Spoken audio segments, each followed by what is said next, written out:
Upcoming ప్రోమోలో ఆనంద గారి కుటుంబం అంతా కలిసి భోగి మంటల దగ్గర సరదాగా చలి కాచుకుంటూ ఎంతో సంతోషంగా గడుపుతూ ఉంటారు.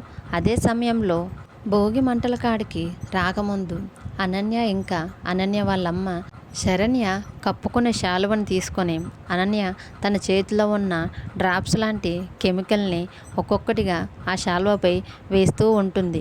అప్పుడు అనన్య వాళ్ళమ్మ ఏంటి అమ్మ ఇది అని అనన్యని అడిగితే అప్పుడు అనన్య చలిమంటల దగ్గర శరణ్య ఇది కప్పుకుంటుంది కదా, దీనికి వేడి తగిలిన మంట తగిలిన అప్పుడు ఆ శాలువ కాలిపోయి శరణ్య కూడా అందులో కాలిపోతుందని వాళ్ళ అమ్మతో చెప్తూ ఉంటుంది. తర్వాత ఇద్దరూ కలిసి శరణ్య చలిమంట కాచుకుంటుంటే శరణ్య ఆ మంటకి ఎప్పుడు వచ్చి తగులుద్దా అని తన చేతుల్ని తను వేసుకున్న శాలువాని గమనిస్తూ ఉంటారు.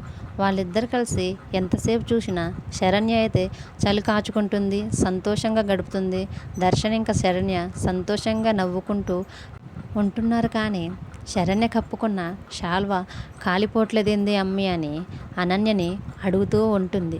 అప్పుడు అనన్య నేను కూడా అదే చూస్తున్నానమ్మా అని మళ్ళీ ఇద్దరు కలిసి శరణ్యని గమనిస్తూ ఉంటారు. మరోవైపు శరణ్య కప్పుకున్న లాంటి శాలువనే లీలావతి గారు కూడా కప్పుకుంటారు.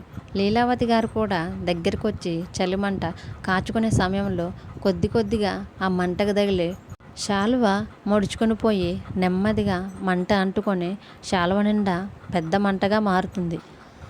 మంటలు మొత్తం శాలువకి అంటుకుపోవటంతో లీలావతి గారు ఒక్కసారి భయంతో అరుస్తూ ఉంటారు. అయ్యో అత్తయ్య అని శరణ్య, అక్క అని ఆనంద భైరవి గారు, అనన్య కూడా అయ్యో అత్తయ్య గారు అని అరుస్తూ ఉంటారు. లీలావతిని మంటల బారి నుంచి ఆనంద గారు ఎలా కాపాడుకుంటారో, అసలు శాలువ శరణ్య దగ్గర నుంచి లీలావతి దగ్గరికి ఎలా మారిందో అప్కమింగ్ ఎపిసోడ్లో తెలుసుకుందాం. ఈ వీడియో కనుక మీకు నచ్చితే ప్లీజ్ లైక్ చేసి మన ఛానల్ని సబ్స్క్రైబ్ చేయండి.